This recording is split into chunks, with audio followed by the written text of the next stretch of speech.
España. Año 1936. Un país dividido por la política, el miedo y el odio. Las calles están llenas de tensión.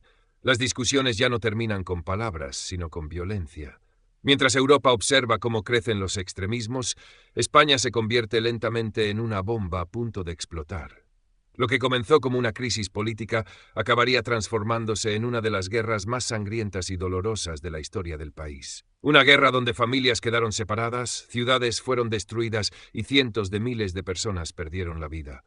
Hoy vamos a recorrer la historia de la Guerra Civil Española, sus causas, sus batallas, sus protagonistas y las consecuencias de un conflicto que cambió España para siempre. España, década de 1930, un país profundamente dividido. Las diferencias políticas ya no son simples discusiones entre partidos. Ahora se viven en las calles, en las fábricas, en los periódicos, en los cafés y hasta dentro de las propias familias. Cada elección parece una batalla, cada protesta termina en violencia, cada discurso aumenta todavía más el miedo y el odio. Nadie lo sabe aún, pero España se dirige lentamente hacia una de las guerras más devastadoras de su historia. La Guerra Civil Española no fue únicamente un conflicto militar, fue una tragedia humana, política y social que cambió para siempre el destino del país. Una guerra donde murieron cientos de miles de personas y donde las heridas tardarían décadas en empezar a cerrarse. Pero todo comenzó mucho antes de 1936. En 1931 cae la monarquía de Alfonso XIII y se proclama la Segunda República Española. Para millones de personas aquello representa el inicio de una nueva etapa. La República promete modernizar España, impulsar la educación pública, reducir las enormes desigualdades sociales y reformar instituciones que muchos consideraban anticuadas. Las nuevas autoridades intentan transformar el país rápidamente. Se impulsan reformas agrarias para repartir tierras. Se intenta reducir el poder político del ejército. Se limita la influencia de la Iglesia en algunos ámbitos. También se construyen escuelas y se promueven nuevos derechos sociales. Pero esas reformas generan una enorme oposición.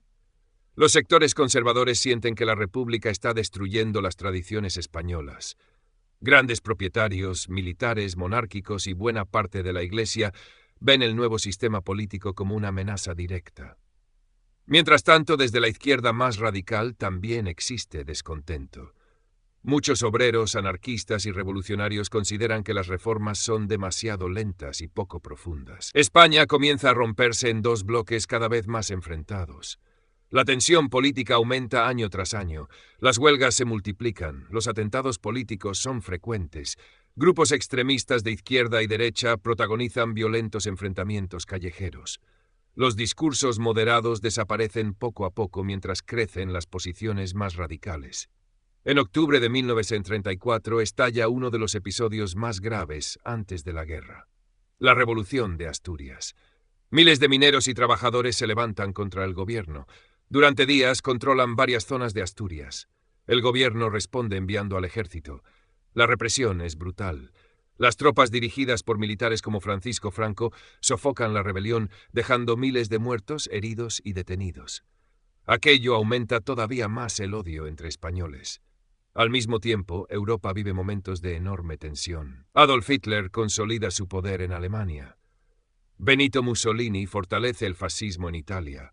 Y la Unión Soviética continúa expandiendo la influencia del comunismo. España se convierte poco a poco en un reflejo de la lucha ideológica que atraviesa todo el continente europeo. En febrero de 1936 se celebran nuevas elecciones generales. La victoria del Frente Popular, una coalición de izquierdas, provoca una enorme preocupación entre los sectores conservadores. Muchos creen que España se dirige hacia una revolución. La violencia política se dispara. Se producen incendios de iglesias, enfrentamientos armados y asesinatos políticos. Las calles viven en una tensión constante. Y entonces ocurre uno de los acontecimientos más decisivos: el asesinato del diputado conservador José Calvo Sotelo. La noticia conmociona al país. Para muchos militares, aquel crimen demuestra que la República ha perdido el control. Desde hacía meses, varios generales conspiraban para organizar un golpe de Estado. Entre ellos destacan Emilio Mola, José Sanjurjo y Francisco Franco. Finalmente, el 17 de julio de 1936, comienza la sublevación militar en Marruecos español. Al día siguiente, el levantamiento se extiende rápidamente por distintas ciudades de la península, pero el golpe no triunfa completamente. En algunas zonas, los militares rebeldes consiguen el control casi inmediato. En otras, la resistencia popular y las fuerzas leales a la República logran frenarlos. España queda dividida. Y así comienza la Guerra Civil Española. El país se parte en dos grandes bandos. Por un lado, están los republicanos, defensores del gobierno legítimo de la República.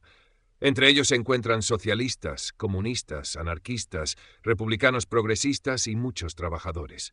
Por otro lado, están los sublevados o nacionales, apoyados por militares rebeldes, falangistas, monárquicos, conservadores y gran parte de la Iglesia católica. Desde los primeros días, la guerra muestra una enorme brutalidad. En ambos bandos se producen ejecuciones masivas, persecuciones políticas y asesinatos. Personas son detenidas simplemente por pertenecer a un sindicato, acudir a misa o tener determinadas ideas políticas. El miedo se instala en todo el país. Muchos pueblos quedan marcados para siempre. Mientras tanto, Francisco Franco empieza a ganar protagonismo rápidamente. Su ejército de África, formado por soldados profesionales y tropas marroquíes, es una de las fuerzas militares más eficaces de España. Gracias a la ayuda de Alemania e Italia, Franco consigue trasladar sus tropas desde Marruecos hasta la península utilizando aviones militares. Es una operación decisiva. Hitler y Mussolini apoyan claramente a los sublevados. Alemania envía la Legión Cóndor, especializada en bombardeos aéreos. Italia aporta soldados, armamento y aviación. La República, por su parte, recibe ayuda de la Unión Soviética y de las brigadas internacionales, miles de voluntarios extranjeros que llegan desde distintos países para luchar contra el fascismo. La Guerra Civil Española deja de ser solamente un conflicto interno. Ahora se convierte en un símbolo internacional del choque entre fascismo, democracia y revolución. En otoño de 1936 comienza uno de los episodios más importantes de toda la guerra, la Batalla de Madrid. Los nacionales creen que podrán tomar la capital rápidamente, pero Madrid resiste. Miles de civiles ayudan a construir barricadas y trincheras. Hombres y mujeres participan en la defensa de la ciudad. El famoso lema republicano se escucha por todas partes. No pasarán. Madrid sufre constantes bombardeos. La población civil vive aterrorizada mientras los aviones sobrevuelan la ciudad dejando destrucción y muerte. Las estaciones de metro y los sótanos se convierten en refugios improvisados. Por primera vez en Europa, una gran capital experimenta bombardeos sistemáticos contra civiles. La guerra moderna está cambiando para siempre. Mientras Madrid resiste, el conflicto se extiende por todo el país. En el norte, los nacionales avanzan lentamente. Y el 26 de abril de 1937 ocurre uno de los acontecimientos más impactantes de la guerra, el bombardeo de Guernica. La pequeña ciudad vasca es atacada por la aviación alemana de la Legión Cóndor. Durante horas caen bombas sobre la población civil, las calles quedan destruidas, decenas de edificios arden, muchas personas mueren atrapadas entre los escombros. La noticia conmociona al mundo entero. El ataque se convierte en símbolo del horror de los bombardeos modernos. Poco después, el pintor Pablo Picasso inmortaliza la tragedia en su famosa obra Guernica, que acabará convirtiéndose en uno de los cuadros más importantes de la historia contemporánea. Mientras tanto, dentro del bando republicano crecen las divisiones internas. Comunistas, socialistas y anarquistas discuten constantemente sobre cómo debe dirigirse la guerra y el futuro político de España. En Barcelona incluso llegan a enfrentarse violentamente entre ellos durante los sucesos de mayo de 1937. Estas divisiones debilitan enormemente a la República. Franco, en cambio, logra consolidar su liderazgo absoluto sobre el bando nacional. Poco a poco, las tropas sublevadas avanzan. Las batallas se vuelven cada vez más sangrientas. Jarama, Guadalajara, Brunete, Teruel, miles de soldados mueren en condiciones extremas. El hambre, el frío, las enfermedades y los bombardeos se convierten en parte de la vida cotidiana. La población civil también sufre enormemente. Muchas ciudades padecen escasez de alimentos. Las familias sobreviven con raciones mínimas. Miles de niños son evacuados al extranjero para escapar de la guerra. La propaganda invade todos los aspectos de la vida. Carteles, discursos y emisiones de radio intentan mantener la moral y demonizar al enemigo. En 1938 comienza la Batalla del Ebro, la más larga y una de las más mortales de toda la guerra. La República lanza una gran ofensiva desesperada intentando cambiar el rumbo del conflicto. Miles de jóvenes soldados cruzan el río bajo el fuego enemigo. Durante meses ambos bandos luchan sin descanso.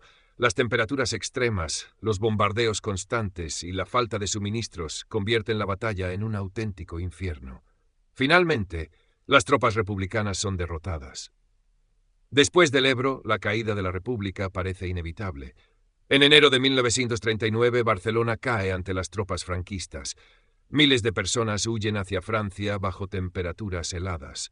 La imagen de largas columnas de refugiados caminando hacia la frontera se convierte en uno de los símbolos más trágicos de la guerra.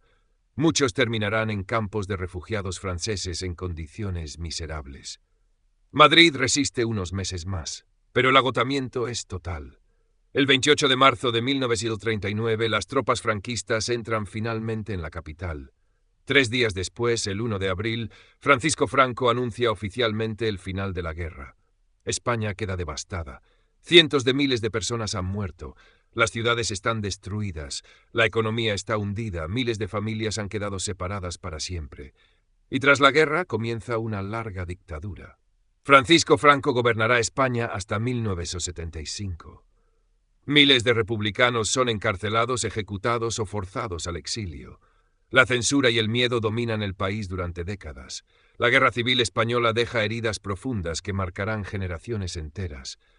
Incluso muchos años después, el recuerdo del conflicto seguirá siendo uno de los temas más dolorosos y polémicos de la historia española. Porque la guerra civil no fue solo una lucha militar. Fue el resultado de años de odio político, radicalización y enfrentamiento social. Una tragedia que mostró cómo una sociedad puede destruirse a sí misma cuando desaparecen el diálogo, la tolerancia y la convivencia. La Guerra Civil Española terminó oficialmente el 1 de abril de 1939, pero sus consecuencias durarían décadas. El país quedó destruido, miles de familias fueron separadas y una profunda herida quedó marcada en la historia de España. Aquel conflicto no solo enfrentó ejércitos, también enfrentó ideas, ideologías y formas completamente distintas de entender el futuro del país. Y aunque han pasado muchos años desde entonces, la guerra civil sigue siendo uno de los episodios más importantes, complejos y dolorosos de la historia española. Porque entender este conflicto no es solo mirar al pasado.